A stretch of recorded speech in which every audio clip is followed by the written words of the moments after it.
जय श्रीमन नारायण। दोस्तों आइए आज हम सुनते हैं जेठ मास में नित्य नियम से सुनी जाने वाली धर्मराज जी की कहानी। आइए सुनते हैं धर्मराज जी की कहानी। धर्मराज जी की कृपा आप सब पर बनी रहे। जय धर्मराज जी महाराज की। एक समय की बात है, एक गांव में एक पति पत्नी रहा करते थे। पति खेती बाड़ी का काम किया करता था और पत्नी घर के कामों में व्यस्त रहा करती थी। उनका जीवन अच्छे से कट रहा था। एक दिन एक नाग उनके घर पर आया। किसान की पत्नी ने नाग को दूध पिलाया। अब यही सिलसिला रोज का होने लगा। रोज किसान की पत्नी ताजा ताजा दूध नाग को पिलाती। दोनों खेलते कूदते, फिर रात में नाग चला जाता। धीरे धीरे किसान की पत्नी और नाग में प्रेम हो गया। एक दिन नाग ने कहा, मैं तुम्हारे साथ दिन रात रहना चाहता हूँ। तब किसान की पत्नी ने कहा, जब तक मेरे पति जीवित है तब तक हम दोनों एक साथ नहीं रह सकते। इस पर नाग ने कहा, मैं तुम्हारे पति को डस लेता हूँ, फिर वह मर जाएगा, इसके बाद हम लोग एक साथ रहेंगे। किसान की पत्नी बोली, ठीक है, तुम मेरे पति के जूते में बैठ जाओ, फिर जब वो पहनेगा तब तुम उसे काट लेना। सांप ने वैसा ही किया, उस किसान के जूते में जाकर बैठ गया। किसान खा पी कर खेत जाने के लिए जूता पहनता है तो जूते को झाड़ कर पहनता है। झाड़ते समय वह सांप जूते से गिर जाता है। फिर किसान की पत्नी के कहने पर सांप किसान के कुर्ते में जाकर बैठ जाता है। किसान कुर्ता को झाड़ कर पहनता है, सांप फिर से गिर जाता है। किसान की पत्नी के कहने पर सांप किसान के खेत में काटने के लिए जाता है। जब सांप किसान को काटने के लिए जाता है तब किसान की नज़र सांप पर पड़ जाती है और वह उसे कुदाल से मारकर मुर्दा बना देता है। फिर किसान उस सांप को वहीं पेड़ पर टांग देता है। सोचता है किसी चील का सांप भोजन बन जाएगा। किसान भगवान को धन्यवाद देते हुए घर आता है और अपनी पत्नी से कहता है, भाग्यवान, आज तो मुझे सांप काट लिया होता और मैं मर जाता, फिर भगवान ने मुझे बचा लिया। तो पत्नी ने सांप की चिंता करते हुए सारी बात पूछने लगती है। किसान अपनी पत्नी को सारी बात बता देता है। सांप के मरने के बाद सुनकर पत्नी को बहुत दुख हुआ। दुखी मन से पत्नी कहती है कि आपने उस सांप को कहाँ रखा है? तब किसान कहता है कि उसको मैंने वहीं एक पेड़ पे टांग दिया है, सोचा किसी चील का भोजन बन जाएगा। पत्नी दुखी मन से कहती है, ठीक है, मैं पानी लेने के लिए जा रही हूँ। वह मिट्टी का घड़ा लेकर खेत में चली जाती। वहाँ पर उस सांप को खोजती है। फिर सांप पेड़ पर लटका हुआ मिल जाता है। उसे लेके पकड़ कर लेके खूब विलाप करती है। सांप से वादा करती है कि हे प्रिय, मैं मारने वाले को मैं भार में झुकवाऊंगी। वह खूब रोती है। फिर उस सांप को घड़े में रखकर घर ले आती है। घर लाकर उसे हंसिया से छोटे छोटे पीस बनाती है। 4 पीस खटिया के चारों घोड़ों के नीचे रख देती है, 1 पीस रजिया के नीचे रख देती है, 1 पीस मनही के नीचे रख देती है। पहले के ज़माने में रजिया और मनही से अनाज नापा जाता था। 4 पीस बचिया के नीचे रख देती है, 1 पीस दिया जलाने वाले दीपक में रखती है। फिर उस अपने पति के साथ पति के पास जाती है और कहती है, हे स्वामी, आज आपने काल को भी जीत लिया है। आज आपने सांप को मारकर वीरता दिखाई है। उसका पति भी बहुत खुश होता है। उसने कहा कि हाँ भाग्यवान, आज मैं बहुत खुश हूँ और भगवान को बार बार धन्यवाद दे रहा हूँ। पत्नी ने कहा, हे स्वामी, आप कहें तो हम आज पहेली खेलें।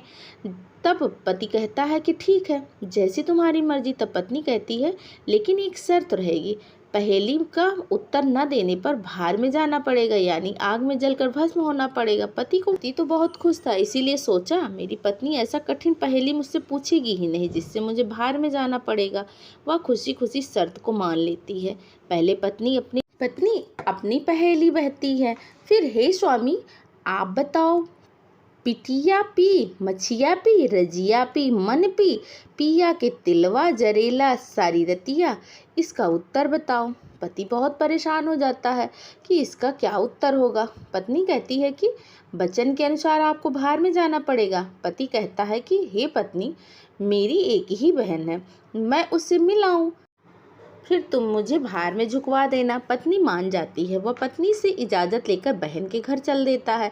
चलते चलते वो बहन के घर आ जाता है। बहन उस समय दिया बनाने के लिए सूत काट रही होती। उसी समय संयोग से उसका सूत टूट जाता है और नियम था कि सूत जुड़ने तक सूत काटने वाला नहीं बोल सकता। उसी समय बेचारा लाचार किसान अपनी बहन को आवाज़ देता है, लेकिन उधर सूट टूटने की वजह से बहन नहीं बोलती। भाई सोचता है कि इस दुख की घड़ी में बहन भी नहीं पहचानेगी।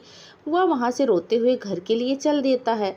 तब तक बहन का सूट जुड़ जाता है। सूट जुड़ने के बाद वह भाई को बुलाने लगती है, लेकिन जब तक भाई जा चुका होता है अपने भाई को खोजते खोजते उसी रास्ते पर चलने लगती है। तभी भाई के गांव के समीप आने पर बहन को भाई मिल जाता है। भाई अपने बहन को पकड़कर खूब रोता है।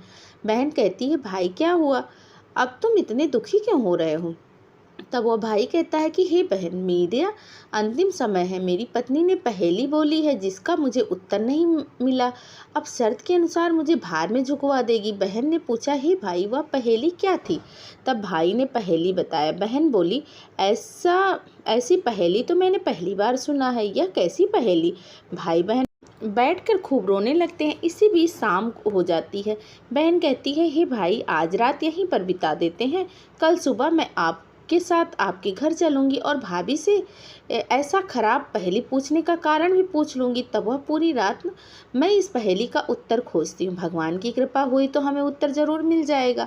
पास में ही एक झोपड़ी थी। बहन भाई को लेकर उस झोपड़ी पर जाती है। उस झोपड़ी में एक बुढ़िया माई रहती हैं जो धर्मराज जी की परम भक्त हैं। बहन बुढ़िया माई से प्रार्थना करती है, माई आज हमें यहाँ पर ठहरने दीजिए। बुढ़िया माई उन दोनों को ठहरने के लिए इजाज़त दे देती है। फिर बहन से बुढ़िया माई पूछती है कि बेटी, तुम इतनी उदास क्यों हो, क्या हुआ है। फिर बहन बुढ़िया माई को सारी बात बताती है। बुढ़िया माई कहती है, हे बेटी, धर्मराज जी कर्मों का लेखा जोखा करते हैं, तुमको उन्हीं के शरण में जाना चाहिए। धर्मराज जी चाहे तो तुम्हारे भाई को कुछ भी नहीं होने देंगे। बुढ़िया माई झोपड़ी के एक कोने में धर्मराज जी का मंदिर बना हुआ था। वहीं पर बहन को ले जाकर धर्मराज जी की कहानी का नेम निभाने का संकल्प दिलाती है। बहन हाथ जोड़कर धर्मराज जी से प्रार्थना करती है, ए धर्मराज जी, मेरे भाई की रक्षा करना। बुढ़िया माई और बहन प्रार्थना करते करते उन दोनों को नींद आ जाती है।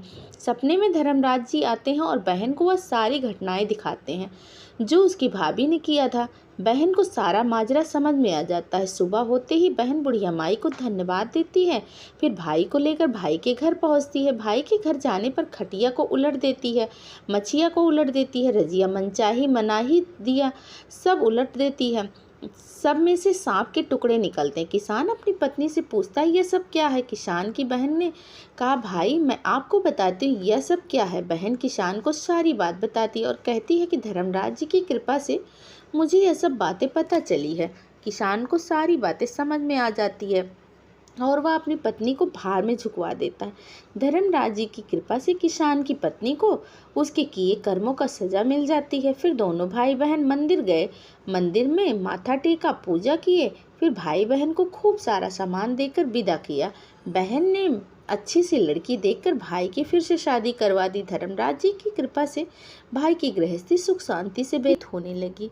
हे धर्मराज जी महाराज, आप अपने भक्तों पर ऐसी ही कृपा बनाए रखना। प्रेम से बोलिए, धर्मराज जी महाराज की जय हो।